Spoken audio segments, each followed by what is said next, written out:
আসসালামু আলাইকুম ওয়া রাহমাতুল্লাহি ওয়া বারাকাতুহু। আলহামদুলিল্লাহি ওয়াসসালাতু ফি আহলিহা আম্মা বা'দ। আউযু বিল্লাহি মিনাশ শাইতানির রাজীম। বিসমিল্লাহির রহমানির রহিম। দর্শক, আমার খবর 24.com এর নিয়মিত লাইভ অনুষ্ঠান শুরু করছি। সাথে আমি মোহাম্মদ পারভেজ হোসেন।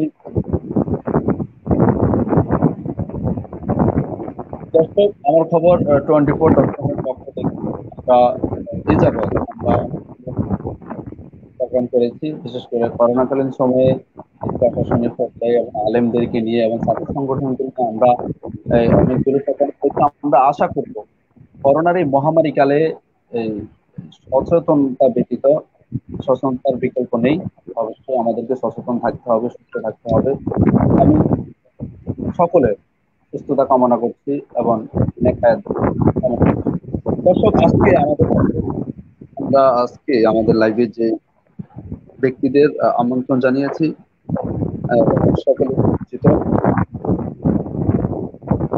সকলেরই পরিচিত মুখ, বাংলাদেশ কওমি মাদ্রাসা শিক্ষা বোর্ড ব্যাপক লক্ষ্মীপুর জেলা সাংগঠনিক সম্পাদক এবং বাংলাদেশ কোরআন শিক্ষা বোর্ড লক্ষ্মীপুর জেলা যুগ্ম আহ্বায়ক এবং লক্ষ্মীপুর রায়পুরে কারিমিয়া মোহাম্মদিয়া মাদ্রাসার মুহতামিম মাওলানা নোমান সিরাজি। দর্শক, আমি যদি বলি আমাদের সাথে আরো একজন ব্যক্তি যুক্ত হবে, উনি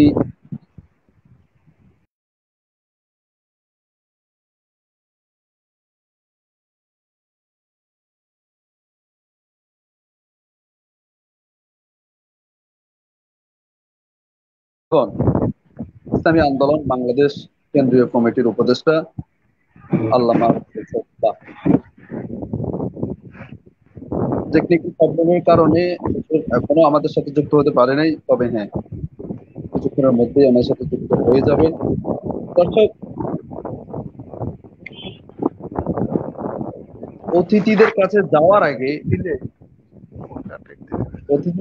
যাওয়ার আগে বাংলাদেশের গত 24 ঘন্টার করোনা আপডেটটা দর্শক আপনাদেরকে জানিয়ে দিতে চাই। গত 24 ঘন্টায় মহামারী করোনা ভাইরাসে আক্রান্ত হয়েছেন 3,868 জন। মহামারী করোনা ভাইরাসে আক্রান্ত হয়ে মৃত্যুবরণ করেছেন 40 জন। গত 24 ঘন্টায় সুস্থ হয়েছেন 1,638 জন। দর্শক, করোনা ভাইরাসের এই মহামারী আক্রান্ত দিন দিন বেড়েই চলেছে, দিন দিন বেড়েই চলেছে।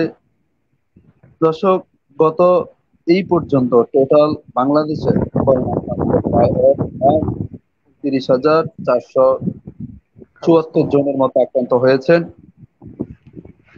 দর্শক, টোটাল করোনা ভাইরাসে আক্রান্ত হয়ে মৃত্যুবরণ করেছেন 1,668 জন।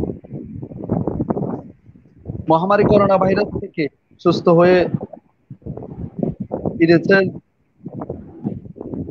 53,133 জন।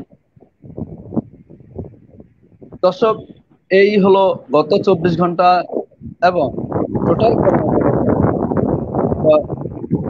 চলে যাব আজকে আমাদের অতিথিদের কাছে। দর্শক, আমাদের সাথে আজকে যুক্ত হয়েছেন, আমি প্রথমে যদি বলি আমাদের সাথে বর্তমান মাওলানা নোমান সিরাজি। আপনি কি শুনতে পাচ্ছেন আমার কথা? জি, কেমন আছেন? আসসালামু আলাইকুম রহমতুল্লাহ। আল্লাহ শুকর, আলহামদুলিল্লাহ। আল্লাহ পাক অনেক ভালো রাখছে। আপনি কেমন আছেন? আলহামদুলিল্লাহ, আমি ভালো আছি। আপনাকে অবশ্য আমরা একটি টপিক আজকে যে আমরা জানবো, লক্ষ্মীপুরে করোনা ভাইরাসের এই মহামারীকালে লক্ষ্মীপুরে আলেমদের ভূমিকা কেমন ছিল, আমরা একটু এটা আপনার কাছ থেকে জানবো। আপনি একটু বলবেন জি, ইনশাল্লাহ। জি, আপনি একটু বলবেন লক্ষ্মীপুরে করোনার এই মহামারীকালে আলেমদের ভূমিকা কেমন ছিল? আলহামদুলিল্লাহ, আলহামদুলিল্লাহ ওয়াকাফা ওয়াসসালামুন আলা ইবাদিহিল্লাযিনা ইসতাফা, আম্মা বাদ, ইনিল হুকমু ইল্লা লিল্লাহ। সাদাকাল্লাহু মাওলানাল আযীম। দেশ বিদেশ থেকে যারাই দেখতেছেন, তাদেরকে ধন্যবাদ জানাই আমার নিউজ 24.com এর সম্মানিত সম্পাদক পারভেজ হোসেন ভাইকে আমাকে সংযুক্ত করার জন্য। আমি যে বিষয়টা নিয়ে আগে কথা বলবো যে আলেমদের ভূমিকা কি ছিল। আপনারা জানেন আল উলামা ওয়ারাসাতুল আম্বিয়া, আলেমরা নবীর ওয়ারেস। আমার নবী মুহাম্মদ রাসূলুল্লাহ মানুষের দুর্দশায় তিনিই সর্বপ্রথম আগে আসছেন। এই জন্য আলেমদেরও যেহেতু আগে আসা উচিত ছিল। আল্লাহ পাকের শুকর যে আলেমরা সবার আগেই আলেমরা আগে আসছে। অথচ যদিও আলেমদের নিউজটা মিডিয়াতে অনেক কম আসছে, আমি আমার নিউজ 24.com এর সম্পাদককে ধন্যবাদ জানাবো এই বিষয়ে আমাকে প্রশ্ন করার জন্য। লক্ষ্মীপুরে করোনা ভাইরাস শুরু থেকে ওলামায়ে কেরামের ভূমিকা কি ছিল এই সম্পর্কে এটাকে আমি কয়েকটা ভাগে ভাগ করতে চাই। 1 নম্বর ভাগ হলো, আপনি জানেন লক্ষ্মীপুরে করোনায় সচেতন করার জন্য ওলামায়ে কেরামের যে ভূমিকা ছিল এই ভূমিকা কোনো প্রশাসনের ছিল না। কারণ মসজিদের মিম্বর ওলামায়ে কেরামের দখলে। প্রত্যেকটা মসজিদের মিম্বর থেকেই মানুষকে সতর্কতা করা হয়েছে মানুষ যাতে পায় পরিষ্কার থাকে, মাস্ক পরে, শারীরিক দূরত্ব বজায় রাখে, বিনা প্রয়োজনে ঘর থেকে না বাইর হয়। এই সমস্ত বিষয়গুলো ওলামায়ে কেরাম মানুষকে সচেতন করছে। এরপরে দেখেছেন সরকার কোনো মসজিদের ব্যাপারে ঘোষণা দেওয়ার আগে ওলামায়ে কেরামের সাথে আগেই পরামর্শ করছে। কারণ সরকারও জানে যে ওলামায়ে কেরামের ভূমিকা ছাড়া রাষ্ট্রে মানুষকে স্বাস্থ্যবিধি মেনে মসজিদে আসা যাওয়া এটা ওলামায়ে কেরামের ঘোষণা ছাড়া সম্ভব নয়। এজন্য ওলামায়ে কেরাম এই ব্যাপারে মানুষকে সচেতন করছে। সাথে সাথে ওলামায়ে কেরাম যেই জিনিসটা মানুষকে বুঝাতে চাচ্ছেন সেটা হলো এই ভাইরাস শুধু ভাইরাস নয়, এটা খোদা প্রদত্ত একটা গজব। জাহারাল ফাসাদু বিল বাররি ওয়াল বাহরি বিমা কাসাবাত আইদিন নাস। ওলামায়ে কেরাম মানুষকে সচেতন করছেন শুধু শারীরিক দূরত্ব, মাস্ক পরলেই হবে না, আল্লাহর কাছে পানা চাইতে হবে। আপনি দেখেছেন, বিশেষ করে আমি যেই মানুষে আছি আমি দেখেছি করোনা ভাইরাসের শুরু থেকে এই পর্যন্ত প্রতিদিন ভোর রাত্রে তাহাজ্জুদে ওলামায়ে কেরাম যে পরিমাণ কান্নাকাটি করেছে, এটা আমার মনে হয় না যে সবাই মিলেও এই পরিমাণ কেউ কান্নাকাটি করেছে। এরপরে আর্থিক সহযোগিতার দিক দিয়ে যদি বলেন যে ওলামায়ে কেরাম যেই পরিমাণ ত্রাণের ফিকির করছে, হয়তো ওলামায়ে কেরাম প্রকাশ্যে আসে নাই। যেমন আমার মাধ্যমেও আমাদের কমলনগরের বিশিষ্ট আলেম, ঢাকায় বহুত বড় ব্যবসায়ী মাওলানা শফিকুল ইসলাম সাহেব, সাবেক মহাসচিব খুদ্দামুল কোরআন বাংলাদেশের, তিনি আমার মাধ্যমে এবং আরেকজন আলেমের মাধ্যমে আমাদের হাজিরাট মার্কাজুল উলুমের মোহতামেম মাওলানা ওমর ফারুক সাহেবের মাধ্যমে তিনি 2 লক্ষ টাকা মানুষকে দান করেছেন। আমরাও আমাদের সাধ্য অনুযায়ী সবাইকে দান করছি। আজকেও আমি, আমার এক ভাই করোনা আক্রান্ত হয়েছে জানেন, লক্ষ্মীপুরের বিশিষ্ট পরিচিত মুখ মাওলানা মাহবুবুর রহমান সাহেব, তিনাকেও আমি আসার সময় কিছু লেবু দিয়ে আসছি। ওলামায়ে কেরাম সবার উদ্যোগে, আমিও ব্যক্তিগত যেই পরিমাণ দান করছি, আমি বিভিন্ন লোক থেকেই খবর নিয়েছি। লুদুয়া মাদ্রাসার, রায়পুর লুদুয়া মাদ্রাসার মহতারাম সিনিয়র শিক্ষক মাওলানা নুরুল আমিন কাসেমী সাহেব থেকে খবর নিয়েছি, বিভিন্ন লোক থেকে খবর নিয়েছি যে সবাই সবার সাধ্য অনুযায়ী দান করছে। এরপরে দুর্যোগে মানুষের কাছে যাওয়া, এই যে দেখেন পুরো লক্ষ্মীপুরে যতগুলো দাফন কাফন হচ্ছে, যেই কোনো দলের ব্যানারই হোক, যেই কোনো কাফেলার ব্যানারই হোক, আপনি দেখবেন প্রত্যেকটা দাফন কাফনে ওলামায়ে কেরাম জড়িত। ওলামায়ে কেরাম ছাড়া কোনো দাফন কাফন হইতেছে আমি তেমন দেখতেছি না। যদিও বিভিন্ন দলের ব্যানারে হচ্ছে, আমিও ব্যক্তিগতভাবেও লক্ষ্মীপুর দাফন কাফন কমিটির পুরা জেলার আহ্বায়ক এবং কমলনগরের আমি মূল জিম্মাদার। আমিও কমলনগরে আমাদের একটাই মৃত্যু হয়েছে, সেটাও আমরা দাফন করছি। এজন্য আমাদের লক্ষ্মীপুরে যতগুলো দাফন কাফন সব ব্যাপারেই ওলামায়ে কেরামের ভূমিকা ছিল। আপনি জানেন যেখানে বাপ মা আসে নাই, ছেলে সন্তান আসে নাই, আমি যদি অল্প করে একটু বলবো যে আমি যে দাফনটা করেছিলাম সেখানে গোসলের পরে তার 2 সন্তান এবং স্ত্রী ছিল, তাদেরকেও ডাকছিলাম একটু চেহারাটা দেখার জন্য, তারাও চেহারা দেখতেও আসেনি। লাশ বা খাটিয়া কাঁধে নিবে সেটা তো পরের কথা। এজন্য ওলামায়ে কেরাম যে ভূমিকা রাখছে সেটা জাতি কোনোদিন ভুলবে না, ভুলার মতো না।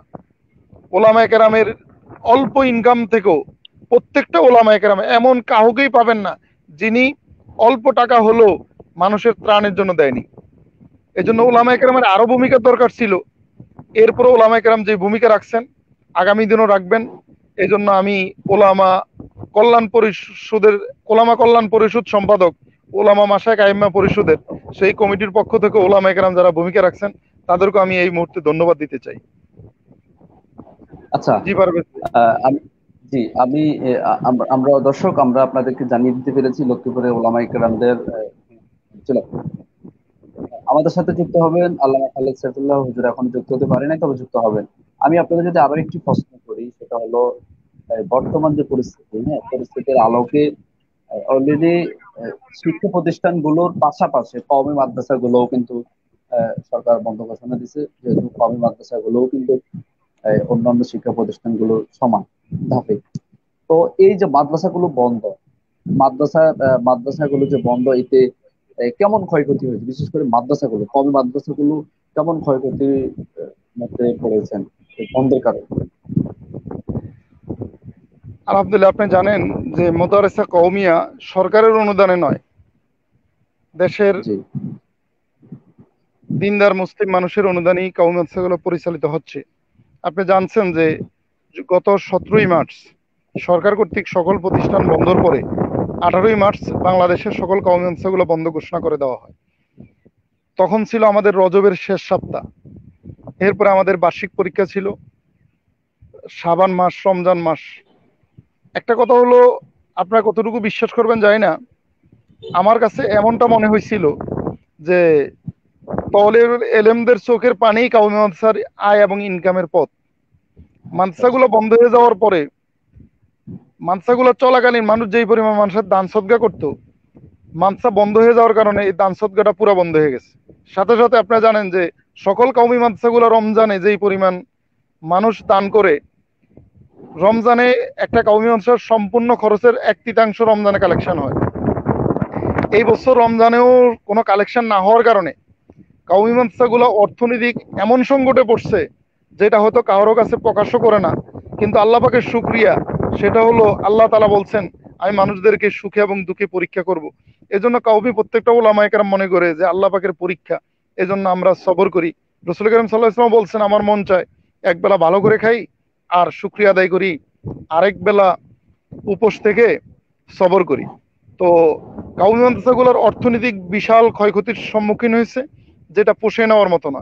তো কওমি মাদ্রাসা তো টাকা পয়সার দিকটা খেয়াল কম করে, সবচেয়ে বেশি ক্ষতি হয়েছে সেটা হলো, আপনি জানছেন যে আমাদের বোর্ড পরীক্ষা এবং বার্ষিক পরীক্ষা মাত্র বন্ধের 15 দিন পরে শুরু হইতো। আমাদের 28শে মার্চ বেফাক এর শিক্ষা বোর্ডের পরীক্ষা শুরু হইতো।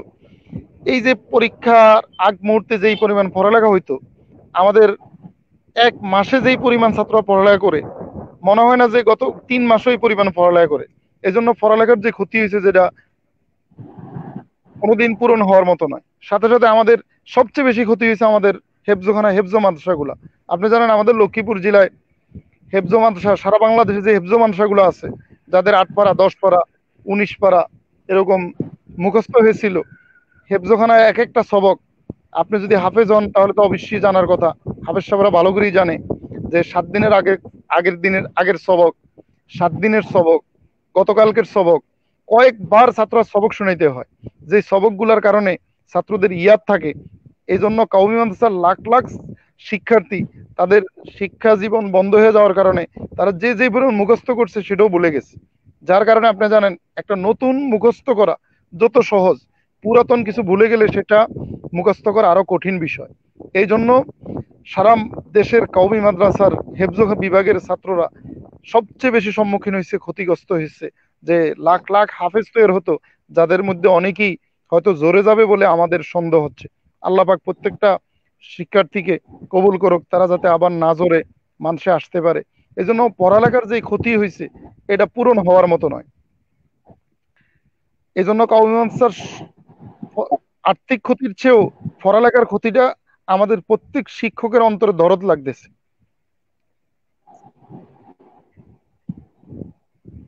জি পারভেজ ভাই।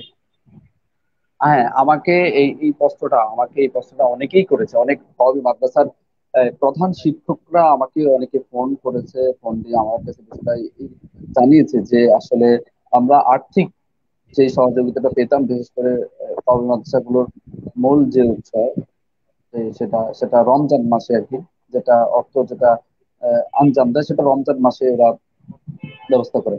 হ্যাঁ, বলছেন যে আসলে অর্থনৈতিক ভাবেও আমরা যেটাতে বেশি ক্ষতিগ্রস্ত হয়েছে সেটা হলো এই, ছাত্রদের পড়াশোনার বিষয়টা, বিশেষ করে যারা হেফজখানায় পড়াশোনা করে তাদের বিষয়টা তো খুবই এই, মারাত্মক বিষয়। কারণ এটা যেহেতু আপনার 1 মাস 2 মাস গ্যাপ গেলেই আপনার পুনরায় এটা আদায় করে নিতে হয় বা পড়ে নিতে হয়।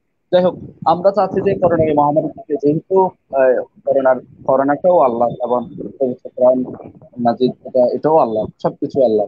আল্লাহ তাআলা এটা স্বাভাবিক আকারে ফিরিয়ে আনবেন, এটাই আমরা আশা করছি। আচ্ছা, আপনি যে সংগঠনে আছেন, হুম, আপনি যেই সংগঠনে আছেন, বিশেষ করে আপনি যে বললেন লাশ দাফন কাফনের যে একটা কমিটি আছে না, বললেন না আপনি? জি। আচ্ছা, এই পর্যন্ত করোনাকালীন সময় লোক আপনারা কতজন লাশ দাফন করতে সক্ষম হয়েছে? আমি যে সংগঠনে আছি লাশ দাফন আচ্ছা আচ্ছা।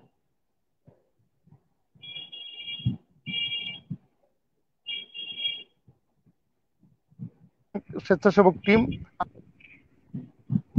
এর মধ্যে আমরা রামগতিতে করেছি 7 জন, কমলনগরে 1 জন, চন্দ্রগঞ্জ 2 জন, রায়পুরে 12 জন। মোট আমরা 22 জনের লাশ দাফন করেছি আমার টিম। এছাড়াও লক্ষ্মীপুরে ওলামায়ে কেরামের আরো অনেকগুলো টিম আছে, প্রত্যেকটা টিমই লাশ দাফন গুলো করেছিল।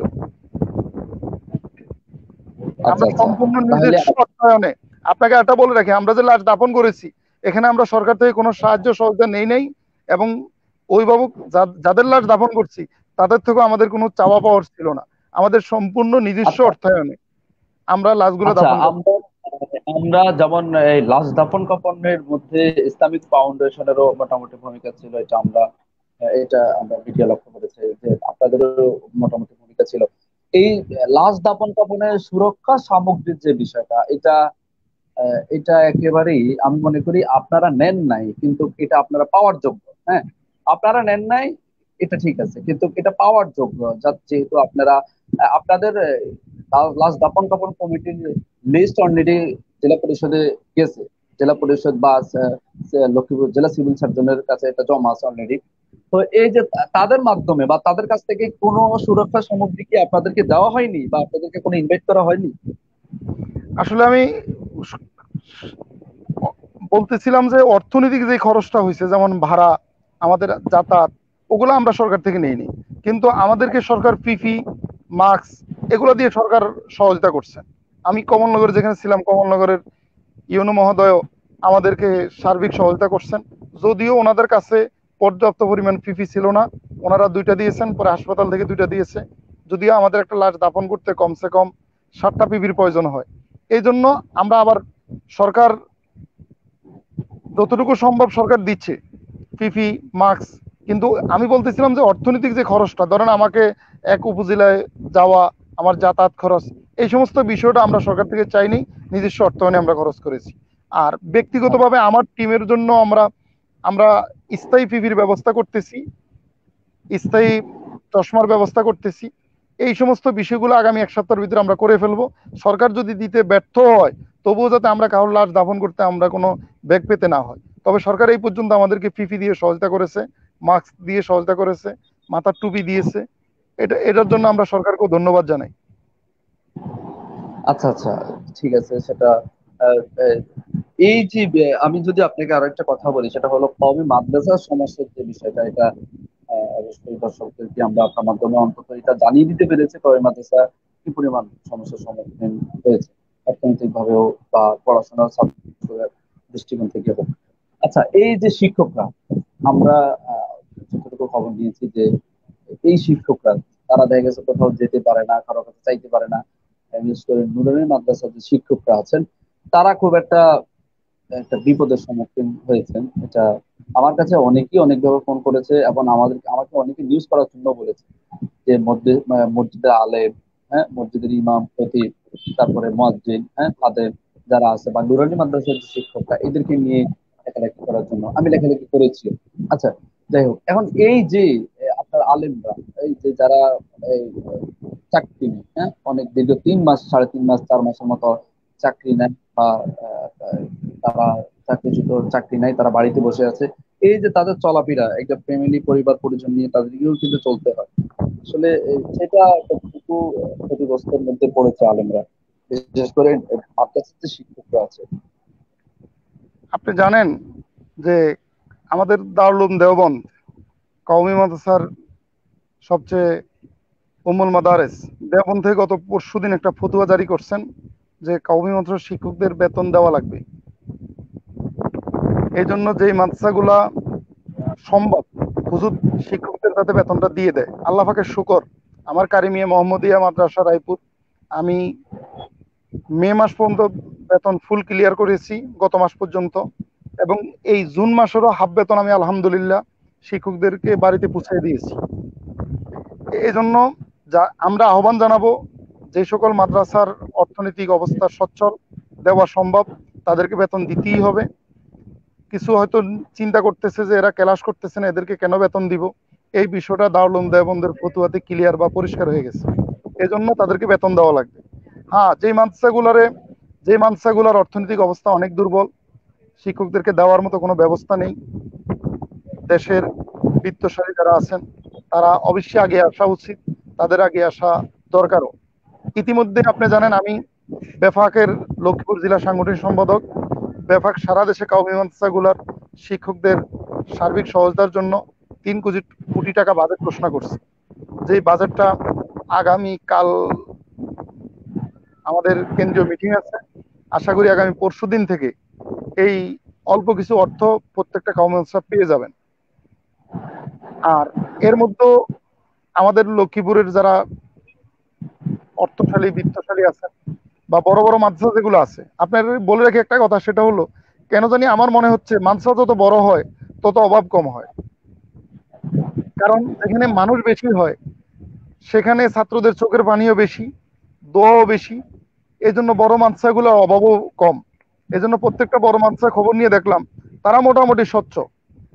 সবচেয়ে কঠিন অবস্থায় আছে আমাদের ছোট ছোট মাদ্রাসাগুলা। এই জন্য ছোট ছোট মাদ্রাসাগুলোর জন্য আমার বোর্ড বেফাক যতটুকু সম্ভব আগামী 2-3 দিনের মধ্যে সহযোগিতা করবেন। এর মধ্যে আমরা ওলামায়ে কেরামের পক্ষ থেকেও যেই সহযোগিতাটা করা হয়েছে, আমি আপনাকে বললাম যে আমার এক ভাই মাওলানা মুফতি শফিকুল ইসলাম সাহেব, তিনিও 100 জন আলেমকে 2000 টাকা করে সহযোগিতা করছেন। এরকম আমাদের অনেক ভাই বিভিন্ন আলেমকে সহযোগিতা করছেন। এর মধ্যে আমরা আরেকটা ভিন্ন জরিপও নিচ্ছি ওলামা মাশায়েখ আইম্মা পরিষদের পক্ষ থেকে, যারা এই পর্যন্ত কোনো সহযোগিতা পায়নি, অসহায় জীবনযাপন করছে, আমরাও তাদের একটা জরিপ করতেছি, দেখি আমরাও কোনো কিছু করতে পারি কিনা, করার চেষ্টা করা। এই জন্য আসলে ওলামায়ে কেরামের যে করুণ অবস্থা, ওলামায়ে কেরাম জানেন কারোর কাছে হাত পাততে জানে না, কারোর কাছে হাত চাইতে জানে না। নিজের জন্য উপোস থাকলেও কারোর কাছে যা বলবে যে আমি উপোস, আমাকে 10টা টাকা দেন, দেওয়া সম্ভব হয় না। এই জন্য যাদের যেভাবে সম্ভব সহযোগিতা করা। এই করোনাকালীন সময়েও আমি কর্জে হাসানা দিয়েও পরে 1 লক্ষ টাকা কর্জে হাসানা দিয়েছি বিভিন্ন ওলামায়ে কেরামকে। ব্যক্তিগত দান যেটা করার সম্ভব হয়েছে সেটা তো করেছি। এই জন্য আসলে ওলামায়ে কেরামের যে করুণ অবস্থা, আপনার মাধ্যমে আমি দেশবাসীকেও জানাতে চাই, ওলামায়ে কেরাম কারোর কাছে চাইবে না। আমরা খোঁজখবর নিয়ে ওলামায়ে কেরামকে সার্বিক সহযোগিতা করা, এটা আমাদের ইমানি নৈতিক দায়িত্ব। এই দায়িত্ব আমাদের যথাযথ পালন করা চাই। আমার ভোট বেফাক বা বাংলাদেশ কোরআন শিক্ষা বোর্ড এত বড় কোনো ভোট নয় তারা কোটি কোটি টাকা মানুষকে দিবে। এই জন্য তাদের পক্ষে যতটুকু সম্ভব তারা অতটুকু দিচ্ছেন। কিন্তু অতটুকু দিলেও একজন শিক্ষক, আমার পুরো লক্ষ্মীপুর জেলা আপনি জানেন প্রায় 400-র উপরে আমাদের মাদ্রাসা আছে। তো 400 মাদ্রাসা যদি আপনি 1000 টাকা করেও দেন, 4 লাখ টাকার প্রয়োজন হয়। এই জন্য একটা বোর্ডের পক্ষে এতগুলো টাকা দেওয়া কোনোদিন সম্ভব নয়। এই জন্য আপনার মাধ্যমে যারা লাইভে দেখতেছেন অথবা যারা পরে দেখবেন, সকলের বিবেকের কাছে আমি প্রশ্ন রাখতে চাই যে ওলামায়ে কেরাম দেশ জাতি মানবতার জন্য অল্প বেতনে চাকরি করতেন। আপনারা খোঁজখবর নেবেন আপনার এলাকার কওমি মাদ্রাসা যেগুলো আছে, নুরানি মাদ্রাসা যেগুলো আছে, কোন শিক্ষকরা বেতন পাচ্ছে না বা কি অবস্থায় আছে, তাদের সার্বিক সহজে এগিয়ে আসবেন। পরিশেষে আমি বলবো ওলামায়ে কেরাম ধৈর্যের পরিচয় দিবেন, ওলামায়ে কেরাম আল্লাহর কাছে চাইবেন। আল্লাহ তাআলা মনে হয় ওলামায়ে কেরামের চোখের পানি চায়, এই জন্য আমাদের উপরে এই বিপদ আসছে। আমরা যদি চোখের পানি দেই, আশা করি এই বিপদ আমাদের থেকে কেটে যাবে ইনশাআল্লাহ। দর্শক, আপনারা অনেকেই অনেকভাবে প্রশ্ন করতেছেন হেফজ খানের শিক্ষকদের আর্থিক বিষয় নিয়ে কিছু আলোচনা করেন, ভালো হয়। নোমান সিরাজি সাহেব, আপনি অবশ্যই দেখেছেন আমাদের একটি প্রশ্ন আজকে মনে হয় একজন আমাকে করেছেন হেফজ খানার শিক্ষকদের আর্থিক বিষয় নিয়ে কিছু আলোচনা করার জন্য। আপনি কি শুনেছেন আমার কথা? হেফজখানার শিক্ষকদের আর্থিক সহযোগিতার ব্যাপারে কোনো কথা বলা? জি, আমাদেরকে অলরেডি একজন প্রশ্ন করছে আপনাকে। আমি প্রথমে বলছিলাম যে আসলেই এই ভাইরাস, এই দুর্যোগ মুহূর্তে কাহারও একা পক্ষে এই দুর্যোগের মোকাবেলা করা বা এই দুর্যোগের সময় মানুষের পাশে দাঁড়ানো সম্ভব নয়। সবার সাধ্য অনুযায়ী সবাইকে দাঁড়াতে হবে। বেফাকুল মাদারেস, বেফাক বোর্ড, বাংলাদেশ কমার্শিয়াল শিক্ষা বোর্ড সকল মাদ্রাসার লিস্টে নিয়েছে এবং আগামী 2-3 দিনের মধ্যেই একটা সার্বিক সহায়তা করবে। সেখানে হেফজ প্রতিষ্ঠানগুলো আছে। আর ব্যক্তিগতভাবে লক্ষ্মীপুর জেলায় আমরাও জরিপ চালাচ্ছি যে কোথায় কে কোন অবস্থায় আছে, কিন্তু আমাদের সাধ্য অনুযায়ী আমরা যতটুকু সম্ভব অতটুকু সহযোগিতা করবে বা করতেছি, কিন্তু এর বাইরে তো আমাদের করা সম্ভব নয়। এই জন্য সরকার থেকেও আমরা যে সাহায্য দেখেছি, আপনি দেখেছেন আমরা সরকার আমাদেরকে মাত্র 8 কোটি টাকার বাজেট ঘোষণা করছে। যে 8 কোটি টাকা মানে প্রত্যেকটা মাদ্রাসার জন্য মাত্র 10,000-12,000 টাকা, তাও সব মাদ্রাসা নয়, মাত্র 6,000 মাদ্রাসার জন্য। যেই ব্যাপারে বেফাকের বা আমাদের মুরব্বীরা বলছেন যে সরকারের এই টাকাটা আমরা নিব না, কারণ যেখানে সরকার হাজার হাজার কোটি টাকা প্রণোদনা দিচ্ছে, সেখানে মাদ্রাসা কাউমিয়ার জন্য যদি 100 কোটি টাকাও প্রণোদনা দিত, তাহলে হয়তো প্রত্যেকটা কাউমি মাদ্রাসার শিক্ষক, হেফজখানার শিক্ষক 2,000-3,000 টাকা করে পাইতো। তো এই জন্য আমরাও সেটা নেই। আমার মনে হইতেছে যে সবার বৃত্তশালী যারা আছেন মাদ্রাসার আশেপাশে, তাদেরকে বিষয়টা জানানো, মাদ্রাসার কমিটিকে জানানো, সাথে সাথে ভোররাত্রে একটু চোখের পানি পালানো। যদি ভোররাত্রে চোখের পানি পালানো যায়, আমার মনে হয় এটা একটা সমাধান হবে। ধরে নেন যে করোনা ভাইরাস আজকে যদি শেষ হয়ে যাইতো, বা যদি 1 মাসের মধ্যেও শেষ হয়ে যায়, কিন্তু যদি করোনা ভাইরাসটা আরো 2 বছর থাকে, আল্লাহ না করুক আরো 1 বছর থাকে, এই জন্য আমাদেরকে বিকল্প পন্থা বের করতে হবে। আল কাসিবু হাবিবুল্লাহ, ফসল উৎপাদনকারী আল্লাহ তালার বন্ধু, আমরা বিকল্প চিন্তা আমাদের করা চাই। বিভিন্ন ব্যবসা বাণিজ্য, ক্ষেত খামার, এই ব্যাপারও আমাদের একটু আগে আসা উচিত, যাতে করে আমরা মাদ্রাসার উপর নির্ভর না হই। অধিকাংশ শিক্ষকরাই মাদ্রাসা নির্ভর হচ্ছে, এটার থেকে আমাদেরকে ভিন্ন চিন্তাও করা লাগবে। তো আমাদের লাইভে মনে হয় অংশগ্রহণ করেছেন আমার শ্রদ্ধাভাজন মুরব্বী, আমার শেখ আল্লামা খালেদ সাইফুল্লাহ সাহেব হুজুর। তো আমি এখানেই আমার বক্তব্য শেষ করছি। দর্শক, আমাদের সাথে যুক্ত হয়েছে নোমান সিরাজি সাহেব। আমি আপনার কাছে আবার যাব, আবার অন্য কোনো বিষয় নিয়ে আমি আপনার কাছে আবার যাব। দর্শক, আমাদের সাথে যুক্ত হয়েছেন আল্লামা হাফেজ হুজুর রহমতুল্লাহ আলাইহির সুযোগ্য জামাতা ও খলিফা, এবং লক্ষ্মীপুর কমলনগর সরকারিরা ইউপির সুযোগ্য চেয়ারম্যান নয়, তিনি তার কার্যক্রমে ইতিমধ্যে উনি পুরস্কারও পেয়েছেন জেলা থেকে, কার্যক্রমের সফলতার দিক থেকে। দর্শক, তিনি ইসলামী আন্দোলন বাংলাদেশ রাজনৈতিক ইসলামী ভাবধারার যে রাজনৈতিক সংগঠন ইসলামী আন্দোলন বাংলাদেশ কেন্দ্রীয় কমিটির উপদেষ্টার দায়িত্বে আছেন। এছাড়াও তিনি আরো, যদি আমি বলি, তিনি একজন পীরও, কমলনগরের পীর সাহেব। এছাড়াও তিনি আরো অনেকগুলো প্রতিষ্ঠানের সাথে জড়িত এবং অনেকগুলো কার্যক্রমের সাথে জড়িত। দর্শক, আমরা চলে যাব আল্লামা খালেদ সাইফুল্লাহ হুজুরের কাছে। হুজুর, আপনি কি শুনতেছেন আমার কথা?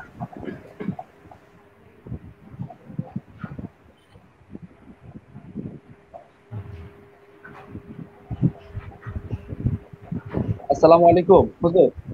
ওয়ালাইকুম আসসালাম ওয়া রাহমাতুল্লাহি ওয়া বারাকাতুহু। হুজুর, আপনি কেমন আছেন? আলহামদুলিল্লাহ, আল্লাহ পাকের মেহেরবানি। আমি কিছুদিন অসুস্থ ছিলাম, বর্তমানে আমি আলহামদুলিল্লাহ সুস্থ। আলহামদুলিল্লাহ, আল্লাহর কাছে আমরা দোয়া করি যাতে আপনি অতি দ্রুত সুস্থ হয়ে ফিরে আসেন, কারণ যেহেতু একটা গুরুত্বপূর্ণ, আপনি সরকারি পর্যায়েও গুরুত্বপূর্ণ কাজে যেহেতু জড়িত এবং ব্যক্তিগত কাজে আপনার অনেকগুলো ভূমিকা রয়েছে। তো হুজুর, আমি আপনাকে যে প্রথম যে প্রশ্নটা করবো সেটা হলো, করোনাকালীন সময়ে আমরা আমরা যেটা যতটুকু দেখেছি যে আপনার ব্যক্তিগত তহবিল থেকে এবং আপনার চেয়ারম্যান আপনার সরকারি ভাবে যে তহবিল, এটা থেকে আপনার মোটামুটি ভূমিকা পাবেন। আপনি কি আমাকে প্রথমে জানাবেন যে করোনাকালে আপনার ইউপিতে, হ্যাঁ, ইউপি কার্যালয় থেকে বা ইউপি থেকে আপনার ভূমিকা কেমন ছিল করোনাকালীন সময়ে কার্যক্রমে? এই দুর্যোগময় মুহূর্তে আমাদের দুইটা দিক, এক তো সরকারের পক্ষ থেকে স্বাস্থ্যবিধি অনুযায়ী জনগণকে তারপরে দূরত্ব বজায় রেখে চলা, নিরাপদে থাকার যখন যে নির্দেশ এসেছে এগুলো আমরা বাস্তবায়িত করার পুরোপুরি চেষ্টা করেছি। দ্বিতীয় দিক হলো লকডাউনের কারণে মানুষ আর্থিকভাবে ক্ষতিগ্রস্ত হয়েছে। এর ভিতরে সরকারের পক্ষ থেকে যখন যে ত্রাণ আসে, আমি এই পর্যন্ত 14.5 টন চাউল সরকারের পক্ষ থেকে পেয়েছি, এগুলো বিতরণ হয়েছে। গত 2 দিন আগে আরো 10 টন পেয়েছি, ওগুলো তারপরে আমরা সামনে বিতরণ করব। আমি আমার নিজের পক্ষ থেকে কি কতটুকু করেছি আসলে দৃষ্টিকোণ থেকে তো বলা ঠিক নয়। তারপরে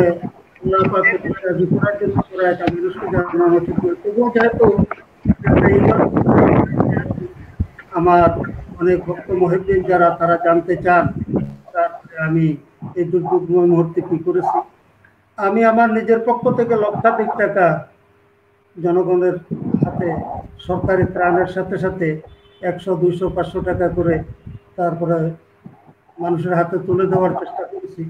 আমার এলাকায় যে সমস্ত গ্রাম যাদের পক্ষে লাইনে দাঁড়িয়ে 10 কেজি 20 কেজি চাউল নেওয়া সম্ভব নয়, আমি তাদের বাড়িতে ত্রাণ পৌঁছে দেওয়ার চেষ্টা করেছি। ওলামায়ে কেরামদের হাতেও যতটুকু আমার পক্ষে সম্ভব নগদ অর্থ কিছু কিছু ওলামায়ে কেরামদেরকে আমি তুলে দেওয়ার চেষ্টা করেছি। তো আল্লাহ পাকের মেহেরবানি, সবচাইতে বড় আশার দিক হলো যে আমরা সরকারি ত্রাণ যতটুকু পেয়েছি এখান থেকে এক মুষ্টি চাউলও তারপরে অন্যদিকে যায় নাই, সম্পূর্ণ চাউল জনগণের হাতে পৌঁছেছে, সম্পূর্ণ ত্রাণ পুরাটাই। এমনকি বিজিবি এবং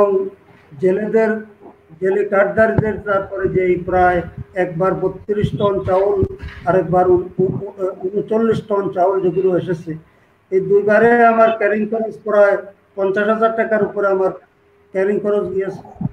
তো আমাদের ট্যাগ অফিসার, ত্রাণ কর্মকর্তা, ওনারা আমাকে প্রায় 2 টন চাউল ক্যারিং খরচ বাবদ দিয়েছেন, সেটাও আমি জনগণের জন্য বিতরণ করেছি। আমি চাউল বিক্রি করি নাই 2 কারণে। এক কারণ তো জনগণ অভাবগ্রস্ত, দ্বিতীয় কারণ হলো আমি যদি 1 বস্তা চাউলও বিক্রি করি এটা তো মানুষ জানবে না যে আমি আমার ক্যারিং খরচ বাবদ পাইছি, সেটা বিক্রি করতেছি। মানুষ বলবে যে হুজুর তো চাউল। এই জন্য আমি সেখানে আরো 2 টন চাউল, সেটা আমার নিজের পক্ষ থেকে সেটাও আমি বিতরণ করেছি।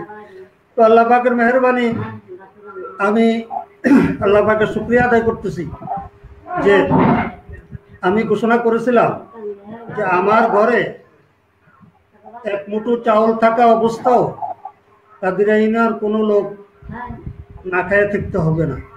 আমি পরিষ্কারভাবে ঘোষণা করেছি, কারো ঘরে যদি চাউল না থাকে, বাজার সদাই করার মতো টাকা না থাকে, সে যেন গোপনে হলেও যেন আমাকে জানায়।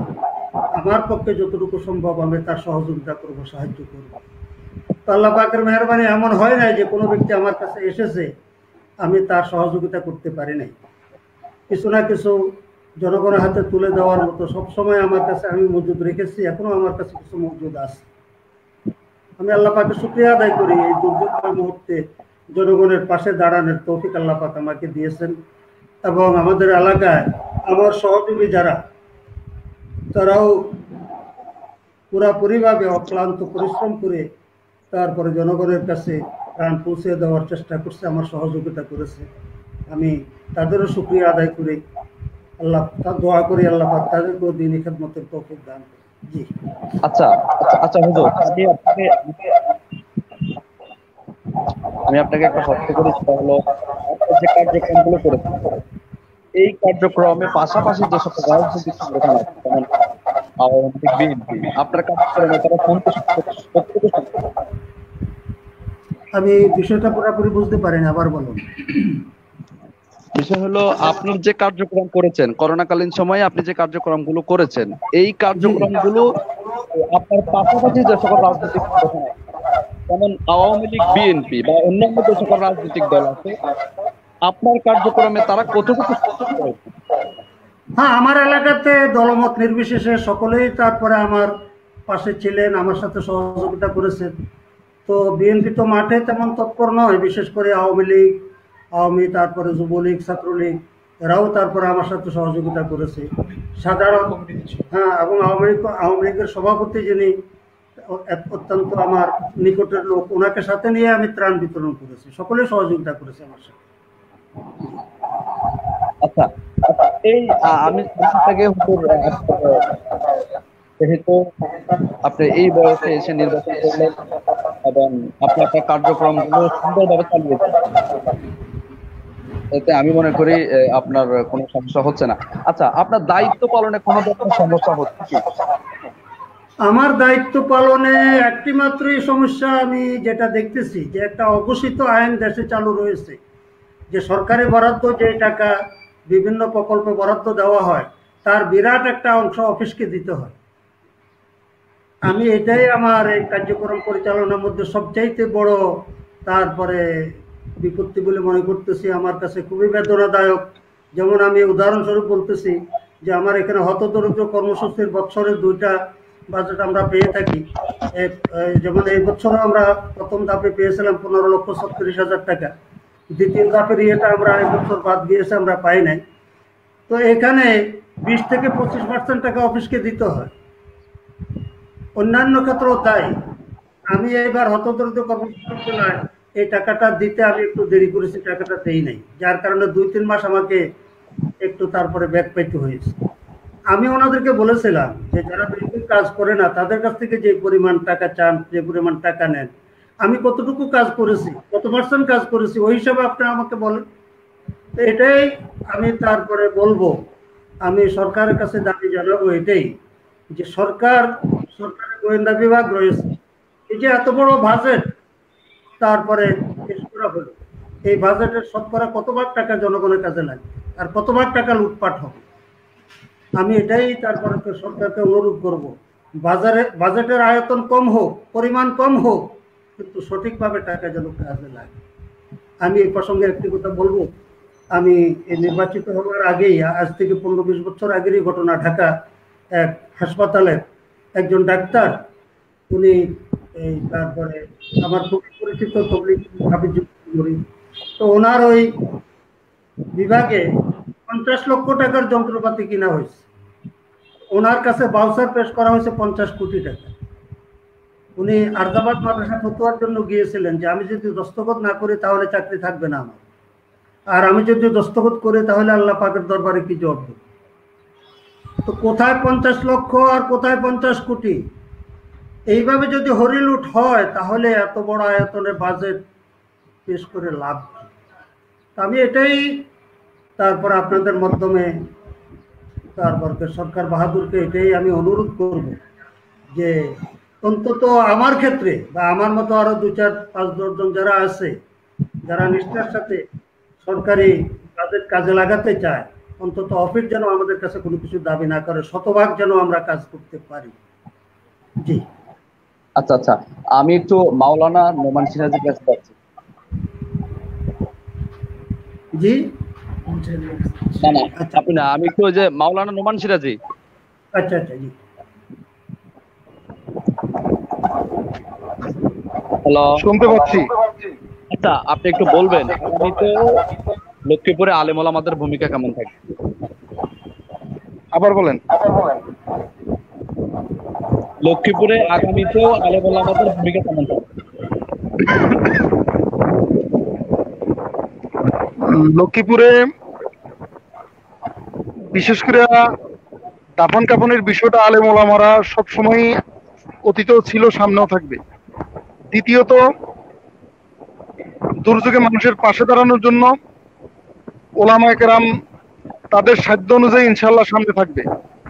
আমি ইতিমধ্যে কয়েকজন ওলামা কেরামের সাথে আলাপ করেছিলাম, যারা সক্রিয়ভাবে এখনো মাঠে আসেনি, তারা উপলব্ধি করছে যে আমাদের মাঠে আসা উচিত, আমাদের সাধ্য অনুযায়ী মাঠে আসা উচিত। আমরা ইনশাল্লাহ ওলামা কেরাম আমাদের সাধ্য অনুযায়ী আর্থিক, শারীরিক, মানসিক আমরা এই দুর্যোগে সরকারকে সহযোগিতা করতে চাই, দুর্যোগে যারা অসহায় তাদেরকে সহযোগিতা করতে চাই। আমরা আমাদের সাধ্য অনুযায়ী ইনশাল্লাহ সহযোগিতা করব এবং তাদের পাশে থাকবো। আমার ওস্তাদ শাইখ যে বলছেন যে আমার ঘরে এক মুঠি চাল থাকা পর্যন্ত কেউ না খেয়ে থাকবে না, আমি চাই হুজুরের মতো বীরের বেশে লক্ষ্মীপুর নয় সারা বাংলাদেশেরই সকল ওলামায়ে কেরাম এই কথাটা বলুক। ইনশাল্লাহ আমি হুজুরের কথা উদ্বুদ্ধ হয়ে আমিও বলতে চাই, আমার পকেটে 1 টাকা থাকা পর্যন্ত ইনশাল্লাহ যতজনের যত সমস্যা থাকবে আমি ইনশাল্লাহ জনগণের পাশে থাকবো। এরকম সকলেই যাতে হুজুরের মতো বলে, এই আহ্বান আমি সকলের প্রতি জানাই। আচ্ছা আচ্ছা, ধন্যবাদ ধন্যবাদ আপনাকে। আমি কি ফারুজ ভাই, আমি কি আপনার মাধ্যমে হুজুরকে একটা প্রশ্ন করতে পারি? হ্যাঁ, অবশ্যই অবশ্যই। আমি শেখের কাছে জানতে চাচ্ছি যে সমস্যাটার কথা আপনি বলছেন যে আপনার মতো ব্যক্তি থেকেও যারা ঘুষ চায়, এই অবস্থায় আমাদের কি করণীয়? আপনি একজন সবার কাছে শ্রদ্ধাভাজন ব্যক্তিত্ব, আপনি চেয়ারম্যান হয়ে এই দূর অবস্থায়, আল্লাহ চাইলে যদি আমরা চেয়ারম্যান হই, আমরা এমপি মন্ত্রী হই, আমাদের কি অবস্থা হবে? এ থেকে বাঁচার জন্য আপনার এই শেষ বয়সে আপনি কি করে যেতে চান? আপনার মৃত্যুর পরও যাতে এর সুফল আমরা ভোগ করতে পারি, আপনার প্ল্যান পরিকল্পনা এই সম্পর্কে একটু কিছু বললে আমরা খুশি হইতাম। এখানে তো হলো শরীয়তের মাসালা তো হলো এটা যে হুকুক আদায় করার জন্য যদি ঘুষ দেওয়া লাগে, ঘুষ না দিলে আমি ক্ষতিগ্রস্ত হব, তাহলে সেই ক্ষেত্রে ঘুষ দেওয়াটা জায়েজ আছে। আমি অফিসের সাথে যে কথাটা বলে নিয়েছি সেটা হলো যে দেখো, তোমরা এত পার্সেন্ট আমার কাছে দাবি করবে না, টাকার জন্য আমার ফাইল আটকে রাখবা না, আমার ফাইল দস্তখত করে দিবা। আর দেশ কিভাবে চলতেছে এ সম্পর্কে আমি অবগত আছি। আমার প্রকল্পে যে টাকা বাঁচবে সেখান থেকে আমি কিছু আংশিক তোমাদেরকে দেব, কিছু আমার দারিদ্র ফান্ডে রাখবো, জনগণের জন্য রাখবো। কারণ যেই টাকা বরাদ্দ দেওয়া হয় তা 50 থেকে 60% কাজ করলে অনেক, প্রত্যেক প্রকল্পে কিছু টাকা উদ্বৃত্ত থাকে। তো ওখান থেকে কিছু টাকা যদি তারা দাবি না করে, পার্সেন্টেজ হিসাবে না চায়, আমিও একটা ইউনিয়নের সরকার, স্থানীয় সরকার হিসেবে সরকারি টাকা বেঁচে গেছে, এই হিসাবে তাদেরকে কিছু আমি যদি দেই, আমি তো মনে করি সেটা নাজায়েজ হবে না। হ্যাঁ, আশা করি শরীয়ত এটা অনুমোদন দিবে আমাদেরকে। তো এভাবে চলে আসতেছি আর কি। তারপরে আপনারাও এভাবে হেলমতে আমলের সাথে কাজ করে যাবেন। আশা করি আমি তো আরেকবার যদি নির্বাচিত হই, আমি এই বিষয়টা পাকাপোক্তভাবে ইয়ে করে নেব যে আমার কাছ থেকে কেউ কোনো ঘুষ যেন না চায়, কোনো প্রকল্পের টাকা যেন কেউকে দিতে না হয়, শতভাগ যেন আমি কাজে লাগাতে পারি। এই প্রতিজ্ঞা নিয়ে ইনশাআল্লাহ আমি আগামীতে মাঠে আসবো। আচ্ছা আচ্ছা, তো নোমান সিরাজি সাহেব, আপনি কি আর কোনো প্রশ্ন করবেন? আসলে আপনি প্রশ্ন করেন, আমি হুজুরকে প্রশ্ন করার মতো আমারও খুব ভয় হয়। আমি জীবনে যাকে সবচেয়ে বেশি ভয় করি তিনি হলেন আমার শেখ আল্লামা খালিদ সাহেবুল্লাহ সাহেব হুজুর। আচ্ছা আচ্ছা, হুজুর, আমি আপনাকে যে বিষয়টা একটু অবগত করবো সেটা হলো, আমরা মাওলানা নোমান সিরাজের কাছ থেকে আলেমদের ভূমিকা বিষয়ে আমরা শুনেছি, দর্শকদেরকে আমরা জানাতে পেরেছি আলেমদের ভূমিকা কেমন ছিল। আচ্ছা, এই আলেমদের ক্ষেত্রে আপনার ভূমিকাটা কি? আপনার আসলে আপনি কি ভাবতেছেন আলেমদেরকে নিয়ে? এই যে যেহেতু আপনি একজন লক্ষ্মীপুরের একজন সিনিয়র আলেম, একজন পীর, তো সেই ক্ষেত্রে আলেমদেরকে নিয়ে আপনি কতটুকু ভাবতেছেন, চিন্তা করছেন? সেটা হলো দেখেন, 200 বছর ব্রিটিশের গোলামি করার কারণে আমাদের পাক ভারত উপমহাদেশে ইসলামকে টিকিয়ে রাখার জন্য আমাদের পাক ভারত উপমহাদেশের শীর্ষস্থানীয় ওলামায়ে কেরাম দারুল দেওবন্দ এবং সাহারানপুর থেকে নিয়ে আরম্ভ করে ওনারা প্রতিষ্ঠার ব্যাপারে যে প্রচেষ্টা করেছেন, যার উসিলায় এখনো আলহামদুলিল্লাহ আমাদের পাক ভারত উপমহাদেশে আমরা যেভাবে দ্বীন ও ইসলাম, দ্বীনি প্রতিষ্ঠান, দ্বীনি পরিবেশ টিকে আছে, এটা অন্যান্য দেশেও দেখা যায় না। এটা আমাদের ওলামায়ে কেরামদের ত্যাগেরই ফলাফল। তো আমাদের ওলামায়ে কেরামদের খেদমত চার দেওয়ারে সীমাবদ্ধ ছিল, মসজিদ, মাদ্রাসা, খানকা কেন্দ্রিক। আলহামদুলিল্লাহ, আল্লাহ পাকের মেহেরবানি, মুজাহিদে মিল্লাত হযরত মাওলানা আতহার আলী নব্বরাল্লাহু মারকাদাহু, নিজাম ইসলাম পার্টির প্রতিষ্ঠাতা, যিনি যুক্তফ্রন্টের নেতা ছিলেন, এবং 81-তে হযরত হাফিজি হুজুর রহমতুল্লাহ আলাইহি খানকা থেকে তারপরে এই স্বতন্ত্র প্রেসিডেন্ট নির্বাচনের মাধ্যমে রাজনৈতিক ময়দানে আসলেন। তো এরপর থেকেই বিশেষ করে চরমনাই পীর সাহেব হুজুর, শাইখুল হাদিস আল্লামা আজিজুল হক সাহেব সহ, মাওলানা ফজলত আমিনী সহ ওলামায়ে কেরামের রাজনৈতিক ময়দানও তারপরে ওনারা যেভাবে সংগ্রাম করে গেছেন, বর্তমান প্রেক্ষাপটটা আগের তুলনায় অনেকটাই এমন যে ওলামায়ে কেরাম চার দেওয়ারে সীমাবদ্ধ নয়, ওলামায়ে কেরাম মাঠে ময়দানে আছে। বিশেষ করে বর্তমান এই পরিস্থিতিতে, বিশ্বব্যাপী যে করোনা মহামারী, এই পরিস্থিতিতে ওলামায়ে কেরাম তো এখন অবসর, মাদ্রাসায় ক্লাস নেই, তারপরে অবসর। এই অবসর সময়ের ভিতরে আমাকে এক ভাই প্রশ্ন করেছিলেন যে অনেক ওলামায়ে কেরাম তারপরে ব্যবসা বাণিজ্য আরম্ভ করে দিয়েছেন, অনেক ওলামায়ে কেরাম বিভিন্ন ক্ষেত্রে কাজকর্ম করতেছেন। আমি বললাম যে এতে আমি আনন্দিত, কারণ ওলামায়ে কেরাম মাদ্রাসা পড়বে আর পড়াবে, এটা ওলামায়ে কেরামের দায়িত্ব নয়। সর্বক্ষেত্রে আলহামদুলিল্লাহ বর্তমান সরকার কওমি মাদ্রাসার শিক্ষার তারপরে যে মূল্যায়ন করেছেন, যে স্বীকৃতি দিয়েছেন, ওলামায়ে কেরাম আশা করি দেশের সর্বক্ষেত্রে ওলামায়ে কেরাম অবদান রাখতে পারবে, অবদান রাখবে। তো আমি ওলামায়ে কেরামের প্রতি উদাত্ত আহ্বান জানাবো যে সর্বক্ষেত্রে যদি আমরা আত-তাজিরুস সাদুকুল আমিন মান নাবিয়্যিন ওয়াস সিদ্দিকিন ওয়াস শুহাদা, তিজারত, ব্যবসা বাণিজ্য, এই ক্ষেত্রে যদি ওলামায়ে কেরাম অংশগ্রহণ করে, তাহলে শরীয়তের মাসালা অনুযায়ী তারপরে ব্যবসা বাণিজ্য চলবে প্রতিটি ক্ষেত্রে। আমি বিশেষ করে যুবক ওলামায়ে কেরামদেরকে অনুরোধ করব, শুধু কেবল মাদ্রাসায় পড়ছি আর মাদ্রাসা পড়াবো তা নয়, আমরা সর্বক্ষেত্রে জনগণের পাশে দাঁড়াবো। খেদমতে খাল তরিকত বজুজ খেদমতে খাল কেনিস বা তসবিহ সাজ্জা দাউদ আল কেনিস, আল্লাহ তাআলার নৈকট্য লাভ করা শুধুমাত্র জিকির আজকার ইবাদতের মাধ্যমে নয়, খেদমতে খাল জনসেবার মাধ্যমে আল্লাহ তাআলার নৈকট্য লাভ করাটা অতি সহজ। তা আমি এই আহ্বান জানাবো তারপরে আমাদের যুবক ওলামায়ে কেরামদের প্রতি, তারাও যেন জনগণের পাশে এসে দাঁড়ায়, সর্বক্ষেত্রে যেন তারপরে তাদের যোগ্যতা কাজে লাগায়। আচ্ছা হুজুর, আমি আপনাকে আমরা দর্শক আমরা একেবারে শেষ পর্যায়ে চলে এসেছি, আমরা শেষ করব। হুজুর, আমি আপনাকে সর্বশেষ যে প্রশ্নটা করবো সেটা হলো এই এই আপনার শ্বশুর আল্লামা হাফিজ হুজুর রহমতুল্লাহ আলাইহি কিন্তু শেষ বয়সে এসে, মৃত্যুর আগ বয়সে এসে নির্বাচন করেছেন, এবং এটার একটা সফলতাও কিন্তু উনি দেখিয়েছেন। আমরা এটা নির্বাচনের পুরো মূল বিষয়টা আমরা শুনেছি এবং এটা মিডিয়া দেখেছে। আচ্ছা, আপনি এই শেষ বয়সে, আপনি কিন্তু অলরেডি অসুস্থ, যেটা আমরা জেনেছি আর কি, এই বয়সে এসেও নির্বাচন করার বিষয়টা আপনার মাথায় আসলো কেন, এবং আপনার কেন, আপনি কি মনে করলেন যে আসলে নির্বাচনটা আমার জন্য খুব একটা গুরুত্বপূর্ণ ছিল? আমি তো আসলে নির্বাচন করেছি শেষ বয়সে, সেটা কথা ঠিক, কিন্তু আমি রাজনীতি ছাত্র জীবন থেকে করে আসতেছি। ওই তোলাবায়া কওমিয়া ছিল, তখন ইসলামী ছাত্র সমাজ ছিল তৎকালীন পাকিস্তান আমলে। এর পরবর্তী টাইমে নিজাম ইসলাম, জামাতে ইসলাম মিলে আইডিএল গঠন করলো, তখন আমরা তার সাথে ছিলাম। এরপরে হযরত হাফিজ হুজুর রহমতুল্লাহ আলাইহি খেলাফত আন্দোলন গঠন করলেন, ইসলামী শাসনতন্ত্র আন্দোলন। তারপরে আমি তো সবসময় তারপরে রাজনীতির সাথে জড়িত ছিলাম। হ্যাঁ, গুরুত্বপূর্ণ পদে গিয়ে তারপরে প্রথম সারিতে যাওয়ার চেষ্টা করিনি, কিন্তু বিশেষ করে আমি তো 2008 সালে সংসদ নির্বাচনও করেছি। 2008 সালে সংসদ নির্বাচনও করেছি। ইউনিয়ন পরিষদের নির্বাচনটা আসলে আমি চেয়ারম্যান নির্বাচিত হব এই ধরনের কোনো মন মানসিকতা নিয়ে করি নাই।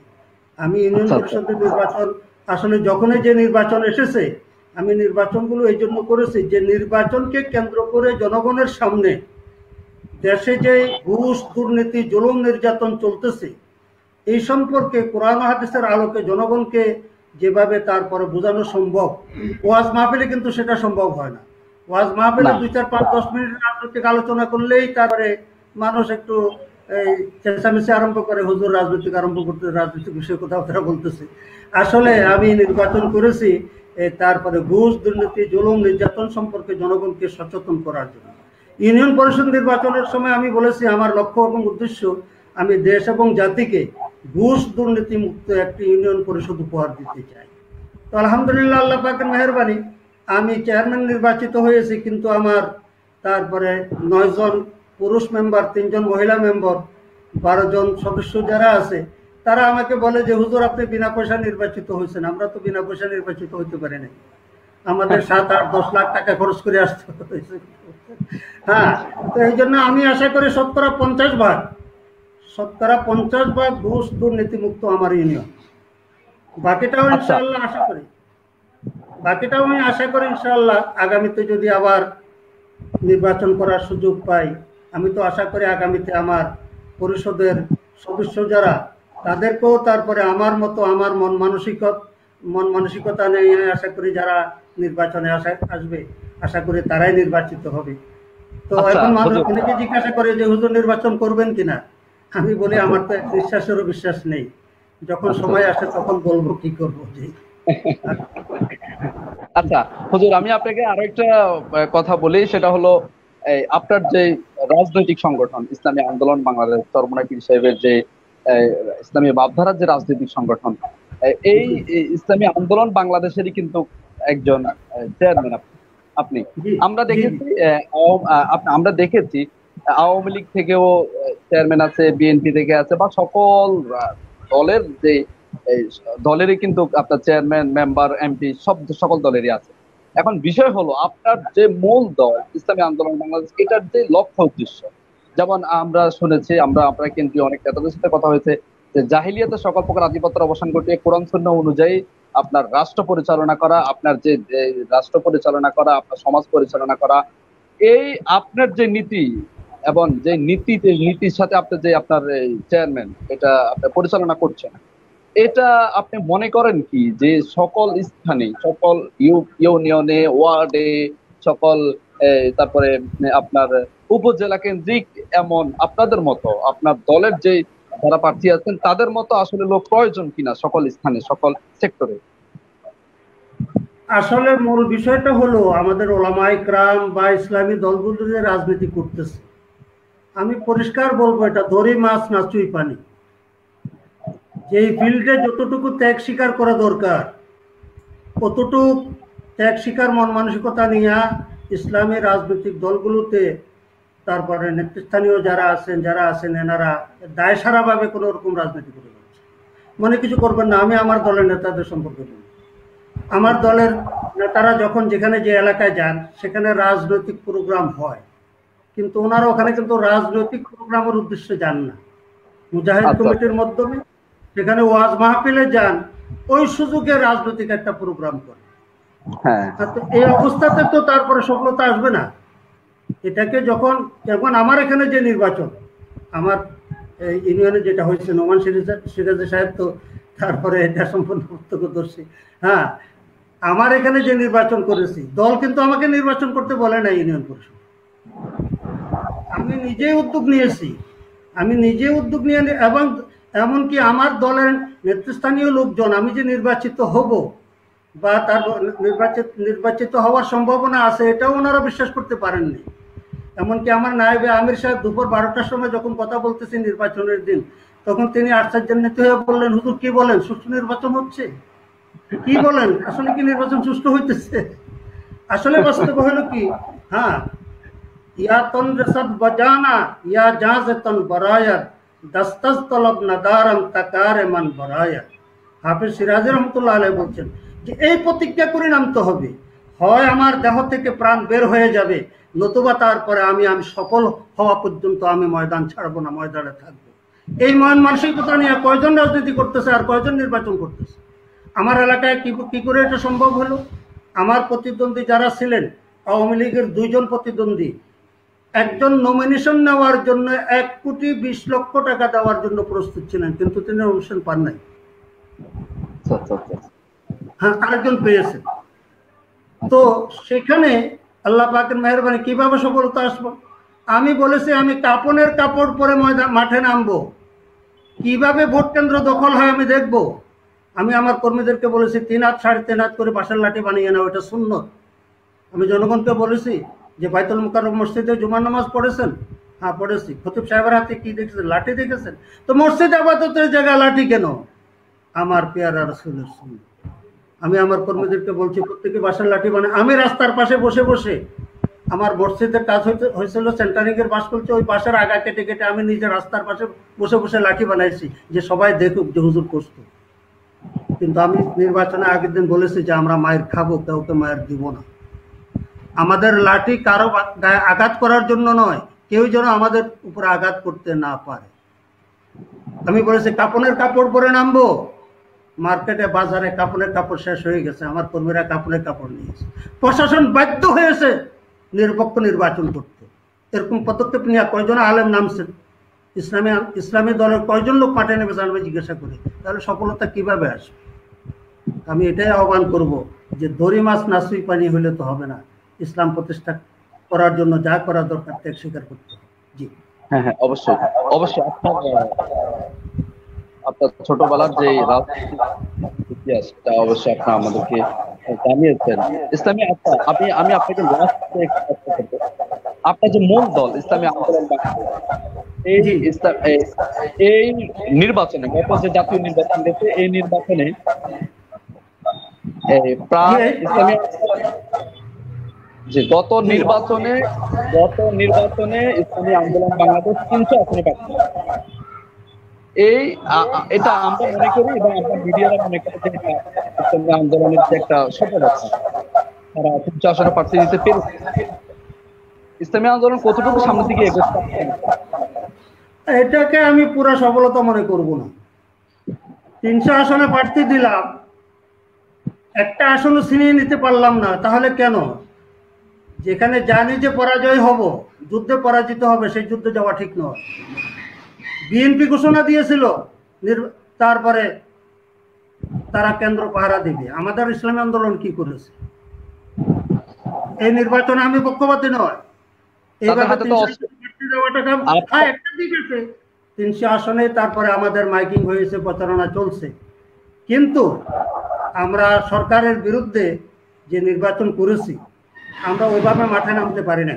আমার কথা হলো নির্বাচন আমরা করেছি, কিন্তু একটি আসনে কেন ছিনিয়ে নিতে পারলাম না সরকারের কাছ থেকে? আমার প্রশ্ন। আপনার দলের নেতৃবৃন্দ এবং আপনার দলের কর্মী যারা আছে তাদের হাতে কিন্তু অস্ত্র ছিল না, তারপরে আপনার কোন ধরনের এগুলো দিয়ে মানুষকে আসলে আমার কাদিরা ইউনিয়নে অস্ত্র প্রয়োজন হয় না। আমার প্রতিপক্ষ আমার মোকাবেলা করার জন্য অস্ত্র নিয়ে আসছিল, অস্ত্র কাজে লাগে নাই। আমাদের অস্ত্র তো হলে আসলে ইমানি জজবা। হ্যাঁ, আমি সেটাই বলতে চাইছিলাম। অস্ত্র কি? অস্ত্র তো এটা হলো, তারপরে অস্ত্র কিছু আসল অস্ত্র তো হলো তারপরে নিজের ইমানি বলে বলিয়ান হয়ে আমি মাঠে নামবো। সাহায্য তো গায়ের থেকে আসবে। বদরে কি আমরা অস্ত্র বলে বিজয় হয়েছিলাম? জি আচ্ছা, আমরা শেষ করবো। আপনার দর্শকদের উদ্দেশ্যে কিছু বলবো? দর্শকদের উদ্দেশ্যে আমি এটাই বলবো যে আল্লাহ পাক রব্বুল আলামিন বলছেন ওয়াতাআওয়ানু আলাল বিররি ওয়াত তাকওয়া ওয়া লা তাআওয়ানু আলাল ইসমি ওয়াল উদওয়ান। ন্যায়, সৎ, ভালো কাজে সহযোগিতা করো, অন্যায়ের সহযোগিতা করো না। যেই সরকার বা যেই দল দুর্নীতি করে, জুলুম নির্যাতনে নিমজ্জিত, রাষ্ট্রীয় সম্পদ লুণ্ঠন করে, জনগণের কাছে আমি আহ্বান করব, চাই সেটা বিএনপি হোক, আওয়ামী লীগ হোক, জাতীয় পার্টি হোক, অতীতে যারাই গিয়েছে, জনগণের রাষ্ট্রীয় সম্পদ লুণ্ঠন করা ছাড়া জাতিকে কোনো উপহার দিতে পারে না। জনগণ যেন এই অন্যায়ের সহযোগিতা না করে, জনগণ যেন ন্যায়ের পক্ষে থাকে, সবসময় ন্যায় প্রতিষ্ঠার জন্য ত্যাগ স্বীকার করে। এটাই তারপর আপনাদের মাধ্যমে আমি জনগণকে জানাতে চাই।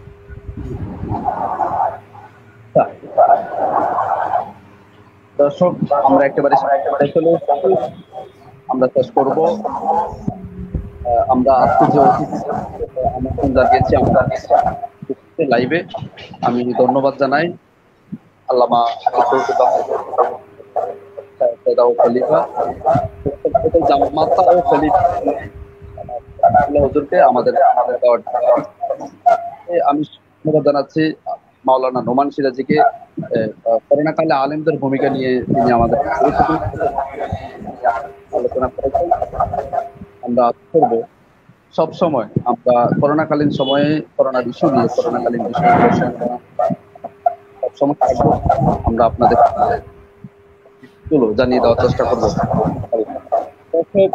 গত কয়েক মাস থেকে করোনার যে প্রাদুর্ভাব, এটা খুব একটা মহামারী একটা ধারণ করছে। আল্লাহ তাআলা আমাদের মহা বিপদ থেকে রক্ষা করুক এই কামনায়। বাংলাদেশ এবং বাংলাদেশের বাহিরে যারা মৃত্যুবরণ করেছেন তারা যাদের কামনা করি, এবং যারা এখনো আক্রান্ত তাদেরকে সুস্থতার জন্য আল্লাহ তাআলার কাছে করি। এই বলে আজকের জন্য ভালো থাকবেন। জি, আসসালামু আলাইকুম। আপনার সুস্থতা কামনা করে আজকের এখানে জি জি, আসসালামু আলাইকুম। ওয়ালাইকুম আসসালাম।